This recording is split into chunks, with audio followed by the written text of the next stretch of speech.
시청자 여러분 안녕하십니까? KCN 금강방송, SK브로드밴드 전주방송, 그리고 LG 헬로비전 전북방송 등 도내 케이블 방송 3사는 서거석 도교육감 취임 1주년을 맞아서 공동으로 특별 대담을 마련했습니다. 서거석 도교육감은 앞서 가진 기자회견에서 지난 1년 동안 전북 교육의 대전환을 위해서 쉼 없이 달려왔다고 밝혔습니다. 학생과 학부모는 물론 교육 관련 기관 단체를 찾아서 생생한 목소리를 듣고 전북 미래 교육의 틀을 새롭게 다지는 데 힘써 왔다는 것입니다. 서 교육감은 학생들의 기초 학력을 높이고 디지털 시대에 맞는 전북 교육의 새 틀을 정립하겠다는 강한 의지를 갖고 있습니다. 전북 도내 케이블 방송 3사가 마련한 서거석 교육감 취임 1주년 특별대담 지금부터 시작하겠습니다. 교육감님 안녕하십니까? 네, 안녕하세요. 네, 반갑습니다. 먼저 선거가 엊그저께 같은데 벌써 1주년이 지났습니다. 그렇습니다. 먼저 1주년을 맞이하신 소감 말씀 부탁드리겠습니다. 네, 전북 도내 케이블 방송 3사 시청자 여러분 반갑습니다. 전라북도 교육감 서거석입니다.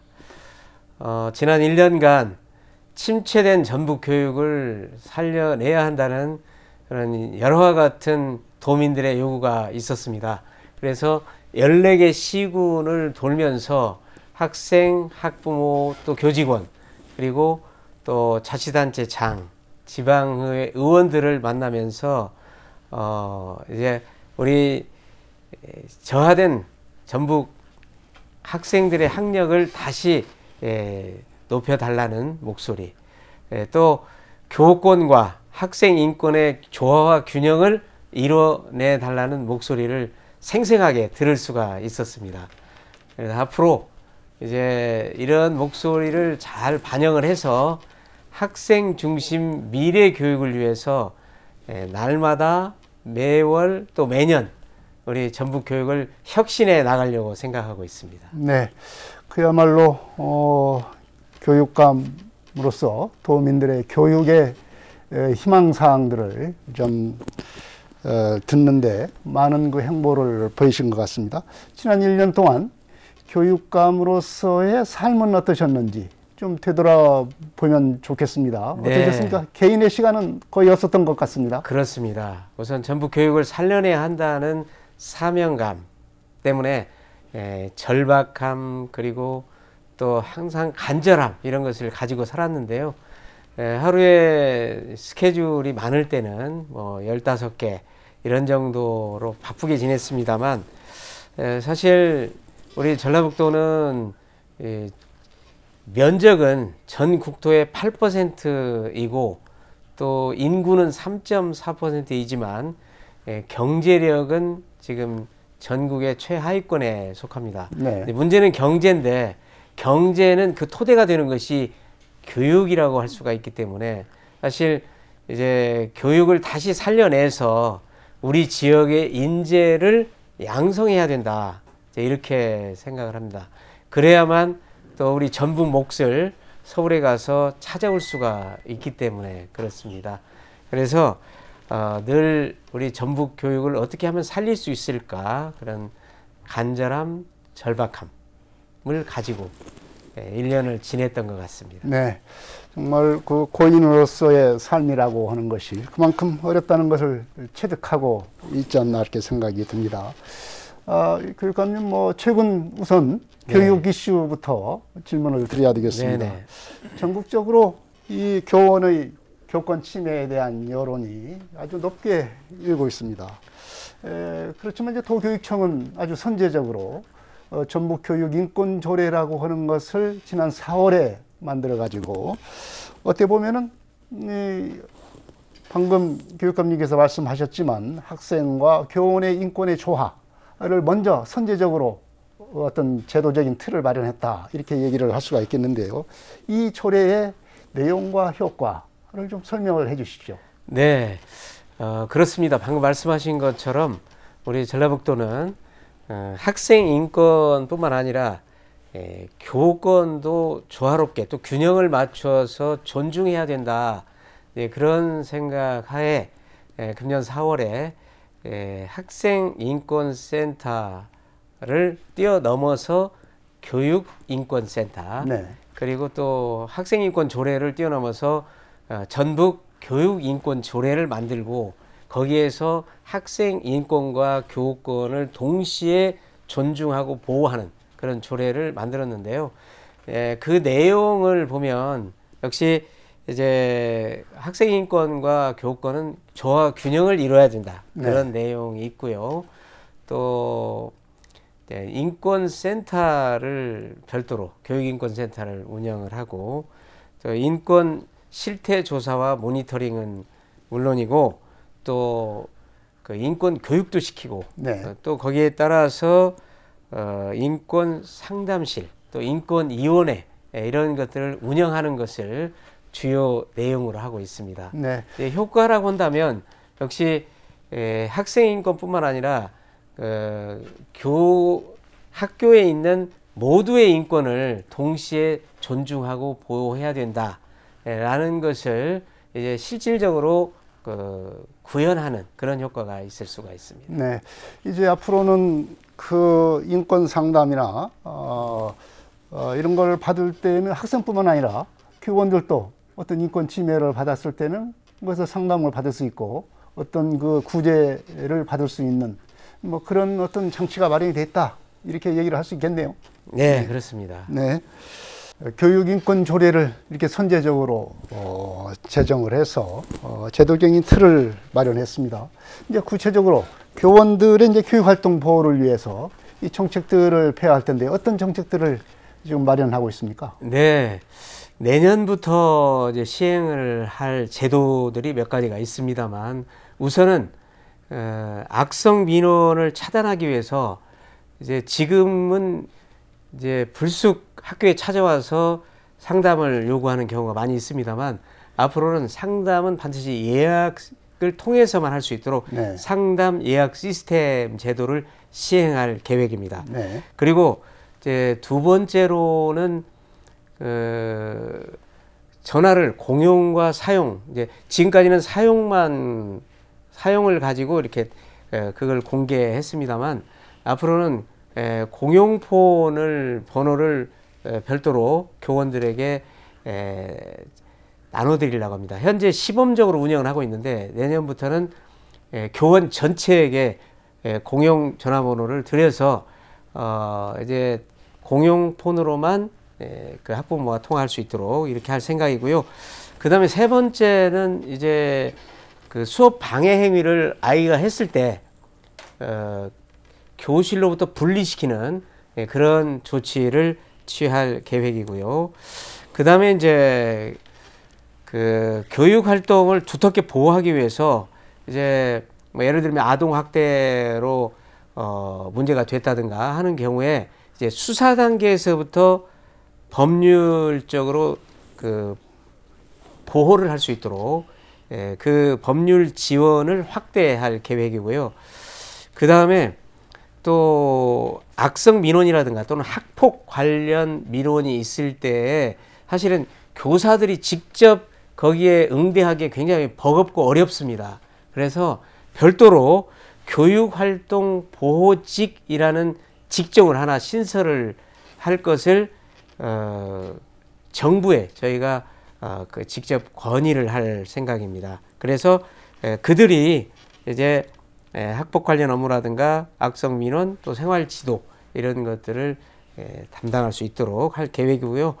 그 다음에 이제 그 교원들의 교육 활동과 관련된 여러 가지 법률들이 있어요.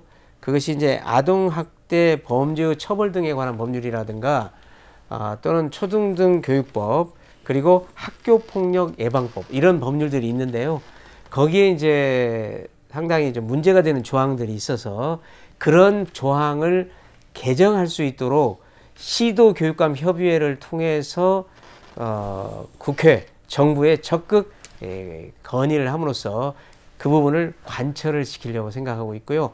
또 도의회 조례가 있습니다만 도의회 이 교권 보호 관련 교육활동 보호 관련 조례도 필요한 부분은 개정을 하는데 앞장서려고 합니다. 네, 여러 가지 이제 교권을 보호하기 위해서 상담 예약제랄지 뭐 교사 공용 전화 사용이랄지 그다음에 그야말로 이제 학습 방해 행위를 학생에 대해서는 이제 격리를 할 수 있도록 하는 그런 어떤 실질적인 조치들이 현장에서 좀 적용돼야 될 정책들이 지금 마련이 된 것 같습니다. 지금 여러분께서는 전북 케이블 방송 3사가 마련한 서거석 도교육감 취임 1주년 특별 대담을 보고 계십니다.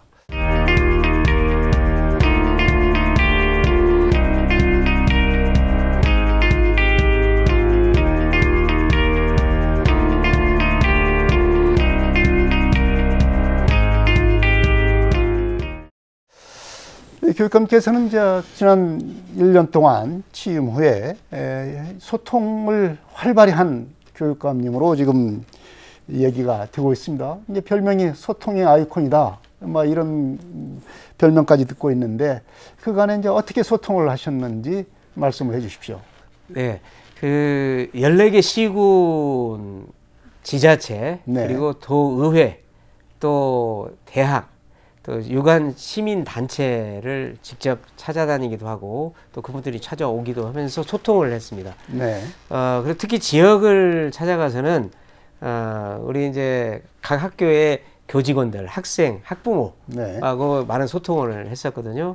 네, 그래서 이제 그 생생한 목소리를 거기서 들을 수가 있었는데요. 예를 든다면 네. 지금 학교에 체육관이라든가 강당, 운동장 이런 시설들이 있는데 이제 그런 시설들을 생활체육 하시는 분들이 그 사용하기를 원하거든요. 네. 그런데 그동안에는 이제 교장 선생님이 그 사용을 허가하는 그런 권한을 갖고 있었어요. 그러다 보니까 혹시 이제 학교에서 무슨 사고가 발생이 된다든가 하면 또 책임이 돌아오기 때문에 교장 선생님들이 아무래도 기피하는 그런 경향이 있었습니다. 네. 그래서 그것을 규칙을 개정을 해가지고 이제 교육 활동에 지장이 없는 한도 내에서는 원칙적으로 학교의 시설을 주민들에게 개방하도록 그렇게 하고 다만 이제 어떤 사고가 발생됐을 때는 그 교장 선생님이 특별히 문제가 되지 않는 경우는 일단 면책을 시키는 걸로 책임을 면제시키는 걸로 이렇게 하고 사용자가 책임을 지는 걸로 이렇게 네. 해서 그 지금 전라북도 전체에 있는 800개 학교가 있습니다만 대다수의 학교가 이제 지금 생활체육 하시는 분들한테 학교를 개방하고 있습니다.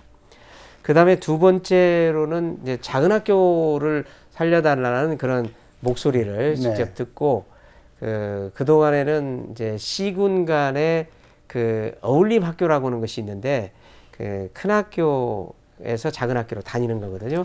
근데 같은 시군에 있어서만 그것을 허용했던 것을 최근 들어서 이제 다른 시군 내에서도 허용을 한다든가 이제 그렇게 했었고요. 또 이제 소통을 통해서 우리가 사실 교육청만의 힘으로는 교육을 다 감당할 수가 없거든요. 예를 그런 들면 시대가 됐죠. 그렇습니다. 예를 들면 뭐 농촌 유학이라든가 또 글로벌 해외 연수 또 학교 통합 또 폐교 활용 문제 또 방과후 학교라든가 돌봄 이런 문제들은 지자체하고 긴밀하게 또 서로 협력을 해야 되기 때문에 그런 소통을 하는데 주력을 했습니다. 네. 그야말로 이제 현장에 문제의 해답이 있다. 이런 걸 실제로 실천하면서 여러 가지 실질적인 정책들이 지금 시행이 되고 있는 그런 사례들을 말씀을 해주셨는데요. 서거석 교육감께서 이제 취임하신 지 1년 동안, 뭐 1년 동안의 성과를 낸다라고 하면 어쩌면 짧은 시간일 수도 있겠습니다. 교육감께서 1년 동안에 성과를 뽑는다면은 어떤 것들을 꼽을 수가 있겠습니까? 역시 첫 번째로는 이제 전북 교육 인권 조례, 그리고 전북 교육 인권 센터를 만들고 또 설립함으로써 학생 인권과 교권의 조화와 균형을 이루는 기틀을 마련했다고 하는 거, 그게 이제 첫 번째의 뭐 성과라고 할 수가 있겠고요. 두 번째는 디지털 대전환 시대를 맞이해서 우리 아이들에게 이제 디지털 에듀테크를 활용한 수업이 가능하도록 네. 하기 위해서 우선 미래교육 캠퍼스를 만드는데 중앙 투자 심사를 통과시켰다는 거. 네. 네, 이것도 성과로 들을 수가 있겠습니다. 세 번째는 역시 우리 아이들의 민주 시민으로서의 자질을 키우기 위한 전북 학생의회 설립, 그리고 또 오랫동안 지속되어 왔던 그 교원과 그리고 직원들의 인사 제도를 개편한 거라고 볼 수가 있겠고요. 그 다음에 이제 작은 학교를 살리기 위한 농촌 유학제도 정착, 네. 그리고 광역 통합구형 어울림학교 확대, 네, 이런 것들을 들 수가 있겠습니다. 네. 특히 이제 인사제도 개편 같은 문제는 상당히 그 학교 구성원들, 특히 교원들 사이에서는 상당히 그 관심 있는 제도 아니겠습니까? 특히 학부모들도 어떻게 보면 그 학생들에게, 자녀들에게 교육을 잘 시킬 수 있을까? 그 고민은 교원들한테 굉장히 어떤 그 능력 있는, 그리고 활발히 활동할 수 있는 교원들이 우리 자녀가 다니는 학교에 배치됐으면 좋겠다, 이런 희망이 좀 있었던 것 같아요. 이런 점들을 좀 배려를 한 것이 아닌가 생각이 드는데 어떻습니까? 그렇습니다. 우선 그 열심히 일한 분이 우대받는 그런 인사제도가 필요하다, 이런 네. 생각이 들었는데요. 그동안에는 이제 학생 수가 많고, 그래서 아이들에 대한 부담도 있고 또 학부모 민원도 많은 이런 학교들은 선생님들이 좀 기피하는 경향이 있고, 주로 이제 농촌의 아주 작은 학교들, 네. 부담이 적은 그런 학교들은 선호하는 그런 경향이 있었습니다. 그래서 그런 부분을 이제 아무래도 기피하는 학교 경우에는 경력자는 뒤로 빠지고, 네. 이제 경력이 짧은 신규 교사들 같은 분들이 많이 배치가 되다 보니까 그것이 이제 균형이 안 맞죠. 근데 학교라는 것이 고경력자 또 중간 저경력자가 이렇게 골고루 균형 있게 조화롭게 섞여 있어야만 교육력이 살아날 수가 있거든요. 네. 그런데 그런 것들 균형이 깨져가지고 결국은 학생 수가 많은 데는, 민원이 많은 데는 저경력 교사만 몰리게 되고, 네. 어쩔 수 없이 그쪽에 배치가 되는 거죠. 그 다음에 주로 농촌 같은 데는 이제 경력이 많은 사람들이 몰리게 됐었는데, 그것을 이제 바꿀 수 있도록 해서 그동안에는 농촌에 가점이 많았습니다. 네. 승진하는데. 그렇죠. 네. 그래서 그 농촌의 승진 가점을 조금 줄이고, 그 다음에 그동안에는 도시에 근무하는 경우에 가점이 전혀 없었거든요. 조금 신설을 했어요. 그래서 좀 균형을 맞추도록 이렇게 했고, 또 지역에 따라서도 예컨대 14개 시군 중에 군산과 남원 같은 경우에 교사들이 기피 지역이 있거든요. 네. 그러다 보니까 우선 경력이 있는 분들은 아까 말씀드린 것처럼 이제 다른 쪽으로, 좀 편한 쪽, 이런 쪽으로 지원을 많이 하게 되고, 결국 남는 곳이 결국은 젊은 교사들 차지가 되는 그런 경우가 있어서 그걸 바꿨습니다. 네. 그래서 일단 그 순위를 교사들 배치할 때 일단 저경력 교사, 신규 교사를 이제 면접 배치를 합니다. 그래서 경력자가 많은 곳에 신규 교사를 넣고, 경력자가 적은 곳에는 이제 경력이 많은 사람들을 거기다 집중적으로 집어넣어서 이제 균형을 맞추는 쪽으로 그렇게 네. 했습니다. 역시 이제 학교에서 교원들의 어떤 균형, 그리고 지역 간 균형, 지역 속에서도 이런 것들의 균형을 찾아가는 그런 인사제도로 이제 개편했다, 뭐 이렇게 이해를 할 수가 있겠습니다.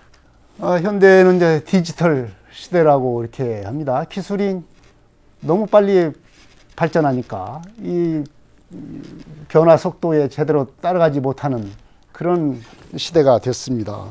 이 디지털 대전환 정책이 펼쳐지고 있는데 전라북도 교육청은 이 디지털 대전환 시대의 교육 대책을 어떻게 지금 추진하고 있습니까?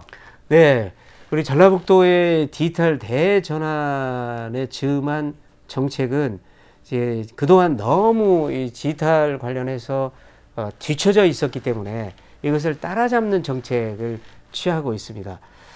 단적인 예로 우선 아이들에게 노트북 같은 스마트 기기를 제공을 하고 그리고 선생님들이 이제 디지털 역량 연수를 받아서 네. 수업 시간에 이제 새로운 신기술 AI, AR, VR, XR 이런 것들을 자유자재로 활용할 수 있어야 되는데요. 그래야 수업의 질을 높일 수가 있거든요. 네. 그런데 우선 아이들에게 그 스마트 기기, 노트북 같은 것을 보급한 그 비율을 보면 오늘 현재 우리는 21.4%밖에 안 돼요. 전국 17개 시도 교육청이 있는데 끝에서 두 번째입니다. 거기에 반해서 다른 지역은 작년 말 기준으로 볼 때 2개는 100%, 네. 11개는 80%, 그리고 나머지도 우리보다 전부 위입니다. 그래서 이제 서둘러서 지금 내년까지는 우리도 아이들에게 노트북, 스마트 기기를 보급을 하는 걸로 내년까지. 네. 네. 또 그렇게 해야만 2025년 내년 내후년에 가면은 영어와 수학, 정보교과 이 세 과목을 시작으로 교과서를 종이 교과서가 아니라 디지털 교과서로 만드는 걸로 이미 정부가 방침을 정했습니다. 네. 그러니까 아이들에게 내년 말까지 스마트 기기를 노트북을 지급을 안 하면 내후년부터는 수업을 할 수가 없는 그런 상황이 벌어지게 되기 때문에 저희가 작년 2학기부터 이제 서둘러서 네. 지금 이 정책을 지금 계속 추진하고 있습니다. 네. 학생들에게는 뭐 1인 1노트북 시대 그렇습니다. 이렇게 되겠군요. 네. 네. 네. 그리고 이제 미래교육 캠퍼스도 지금 아까 설명을 하셨는데 교육부의 중앙투자심사를 통과를 했지 않습니까? 네네네. 이제 어떤 이 미래교육 캠퍼스에는 어떤 그 교육 시설이 들어서게 됩니까? 네. 우선 우리가 이제 디지털로 전환을 해 나가는 그 해야 될 이유는 우리가 수업 지금 아이들이 많이 자고 있거든요. 네. 작게는 3분의 1, 많게는 한 반 정도가 자고 있다 이렇게 지금 보고 있는데요. 이런 아이들의 잠을 깨우기 위해서는 수업을 바꿔야 되거든요. 수업을 혁신을 해야 되는데 그 보조 수단으로서 이 에듀테크 기술이 필요한 겁니다. 네. 따라서 우리가 미래교육 캠퍼스는 이제 전라중짜리에다가 지금 세울 계획인데 거기에는 미래의 신기술을 아이들이 체험할 수 있는 체험관, 네. 그러니까 신기술 체험관이 되겠죠. 그 다음에 또 신기술을 교육받을 수 있는 교육관. 네. 그리고 앞으로 지금 우리 학생들이 미래 세대에 갖게 될 그 직업을 체험할 수 있는 직업 체험관. 네, 이런 그 시설들이 들어가게 됩니다. 네. 그러면 현대의 첨단 기술을 교육을 하고 또 교육을 받을 수 있는 그런 시설들이 이제 갖춰지게 되고 그런 시설들을 잘 활용하게 되면 미래 시대에 뒤처지지 않는 그런 교육 시스템을 갖춰지게 될 것이다. 이렇게 전망을 할 수 있겠군요. 그렇습니다. 네. 또 이제 학부모들도 관심도 그렇고 학생들도 관심 갖는 부분이 해외 연수입니다. 요새는 그야말로 이 젊은이들 보면은 뭐 해외 여행 자체가 거의 뭐 생활화되다시피 하는 시대에 살고 있는데 이 학생 때부터 해외 연수에 대한 관심이 많지 않습니까? 그렇습니다. 어떻습니까? 교육청은 또 이런 해외 연수 부분에 대한 정책들을 어떻게 펴고 있습니까? 네. 우리 아이들에게 어릴 때부터 세상이 얼마나 넓은가, 우리가 살고 있는 세상 말고 또 다른 세상이 전개되고 있다고 하는 거를 알게 하는 것은 대단히 큰 경험이라고 할 수가 있거든요. 그렇기 때문에 우리 전북교육청에서는 1년에 2,500명씩 네. 앞으로 4년간 10,000명의 우리 아이들을 해외 연수로 보낼 생각이고요. 일단은 그 가기 전에 그 가는 나라에 대한 정치, 경제, 사회, 문화 전반에 걸쳐서 철저하게 교육을 시켜서 네. 내보내는 걸로 지금 그렇게 진행이 되고 있고요. 또 우선 그 대상되는 학생들은 그 성적이 좋은 아이들, 공부를 잘하는 아이들이 기준이 아니고 골고루 가는데요. 예를 들면 다문화 학생이라든가 또는 네. 직업계고 학생들 또 장애를 가지고 있는 특수학교의 아이들까지 골고루 해외 연수에 지금 보내고 있습니다. 네. 또 이제 그 학교 간 통합도 하고 있지만 작은 학교 살리기도 좀 필요하다 이렇게 말씀을 하셨습니다. 네. 이 작은 학교 살리기는 뭐 기준이나 범위나 이런 것들이 있을 텐데 어떤 내용으로 추진되고 있습니까? 네, 우리 전라북도에는 금년에 신입생이 한 명도 없는 학교가 23곳, 네. 그 다음에 전교생이 10명 미만인 것이 25곳에 이를 정도로 작은 학교가 많아요. 그래서 전국에서 작은 학교가 많은 기준으로 하면 제1위입니다. 네. 2위가 경북, 3위가 전남.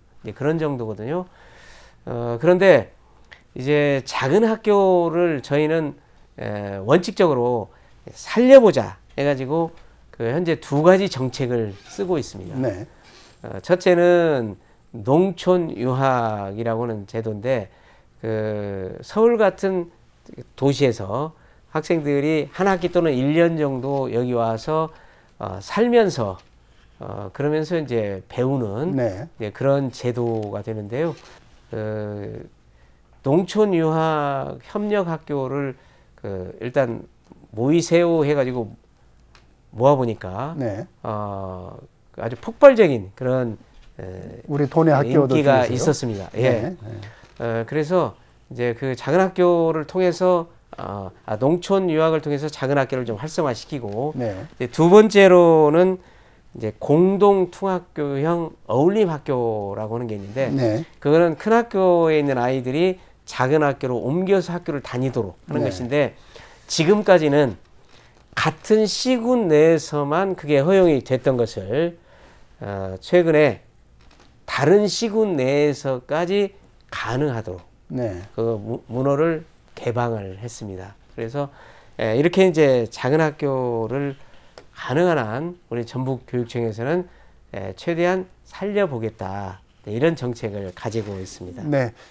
또 이제 한편으로 또 추진되고 있는 것이 적정 규모 학교라고 하는 제도가 있습니다. 이 제도는 이제 어떻게 운영이 되는 겁니까? 네, 이것은 이제 원칙적으로 작은 학교를 살릴 수 있을 때까지 살려보자. 네.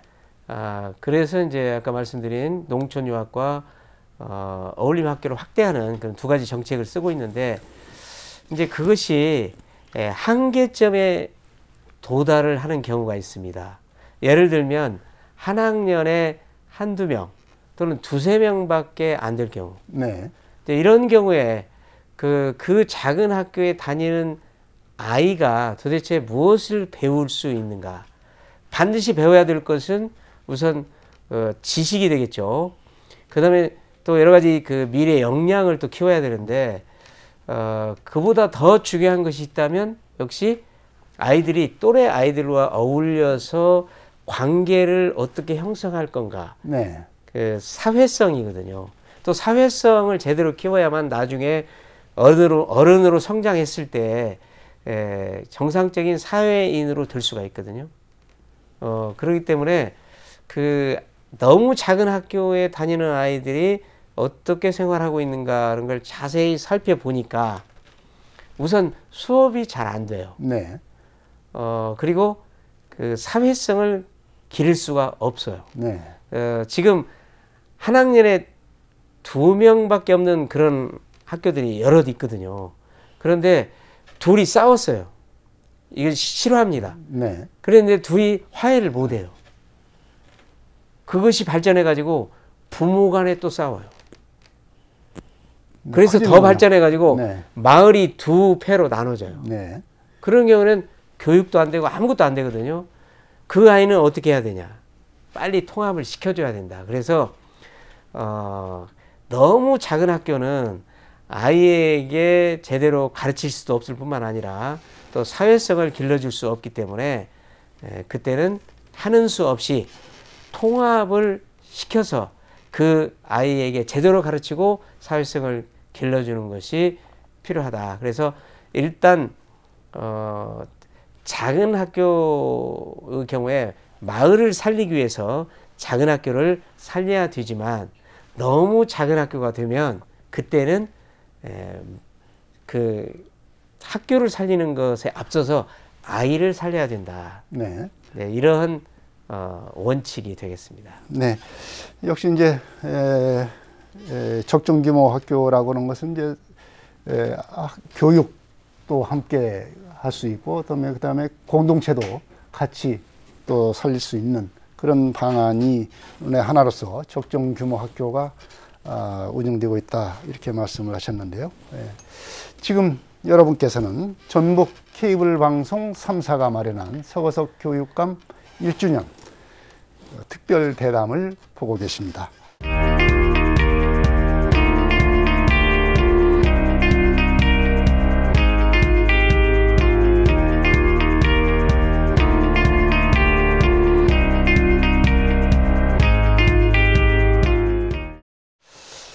또 최근 들어서 진학과 관련된 현안 이슈가 있습니다. 교육감의 견해를 좀 묻고 싶습니다.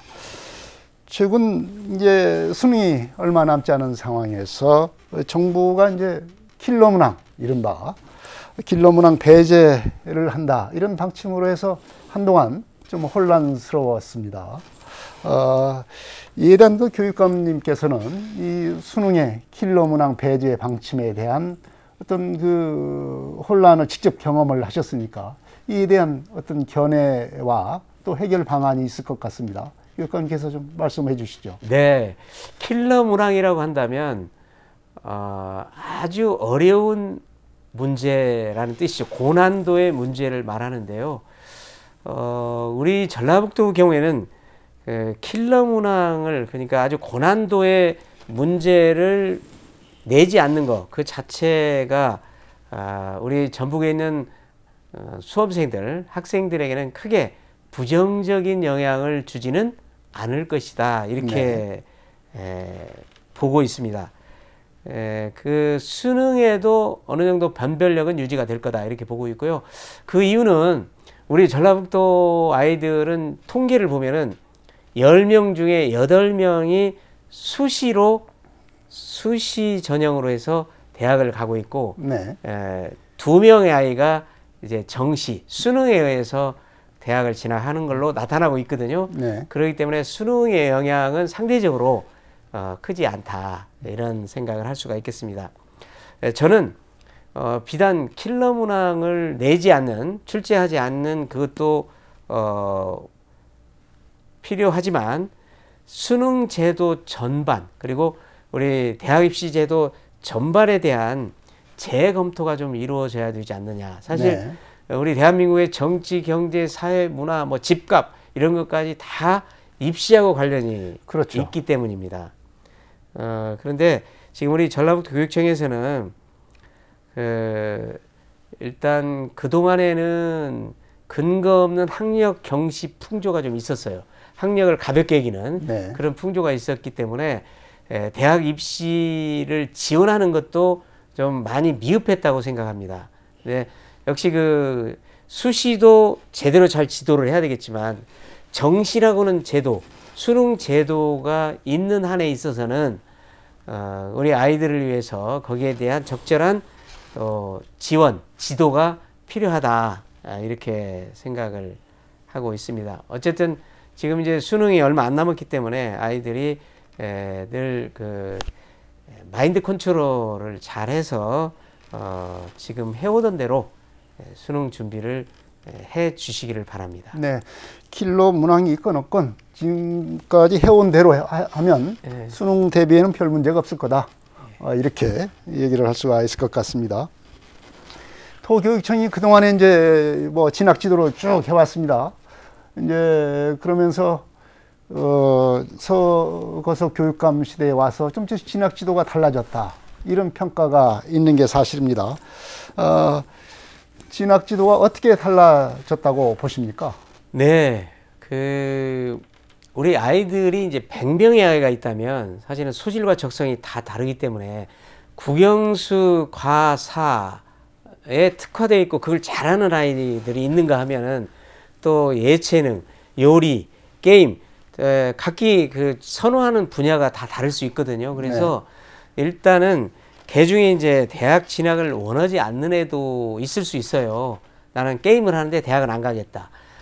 그런 아이들은 이제 그런 대로 또 지도를 해야 되겠습니다만, 국영수 과사는 물론이고 또 예체능을 나는 하고 있지만 대학은 가겠다. 이런 아이들을 위해서 역시 대학 입시 지도는 필요하다. 네. 이런 생각을 합니다. 그런데 그동안에 이제 우리 여러 그 설문조사가 있습니다만 한국교육개발원에서 설문을 한 것을 보면 고등학교 학부모들이 학교에 바라는 것이 뭐냐. 1번이 진로 진학 지도를 제대로 좀 해줬으면 좋겠다. 네. 입시 정보를 충분히 제공해달라.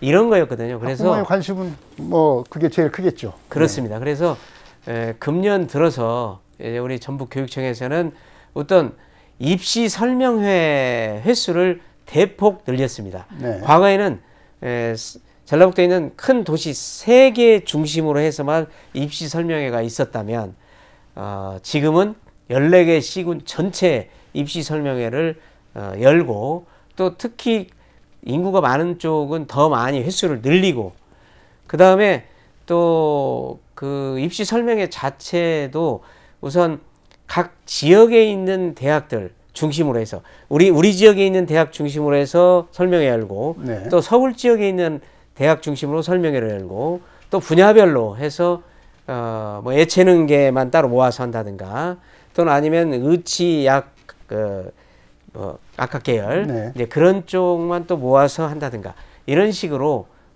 입시 설명회를 좀 다양하게 하고 있고요. 그 다음에 이제 입시 정보에 대해서는 우선 온라인과 대면 상담을 대폭 늘렸습니다. 네. 그래서 입시 설명회를 올인원 진로 진학 상담 시스템을 만들어 가지고 올인원요? 예, 네. 그 온라인으로 네. 언제든지 할 수 있도록 그렇게 하고 있고요. 그 다음에 그 전체 모아놓고 하는 입시 상담회도 있지만 또 그 교육청, 지원청별로 직접 찾아가서 또 그 상담을 받는 그런 그 기회를 많이 갖고 있습니다. 네. 네, 이제 또 학력에 대한 관심이 높아지고 있고 또 교육감님 체제에 들어서는 이 학력을 굉장히 중요시하면서 정책을 펴고 있는데요. 올해 처음으로 도내 모든 학생들을 대상으로 해서 기초학력 진단 검사를 실시를 했습니다. 여기에 대한 뭐 학생들의 어떤 반응도 있을 것이고 또 이후에 이 결과를 가지고 이후에 대책은 어떻게 진행이 되고 있는지 이것도 한번 여쭙고 싶습니다. 네, 우선 사실 기초학력이라고 하면 10개를 가르쳤을 때 2개를 아느냐 모르느냐 이제 그걸 사실 진단하는 거거든요. 네. 기초학력 평가라고 하는 게 수준이 매우 낮죠. 이제 대학에서 얘기하면 그 100점 만점에 59점까지가 F 학점이잖아요. 네.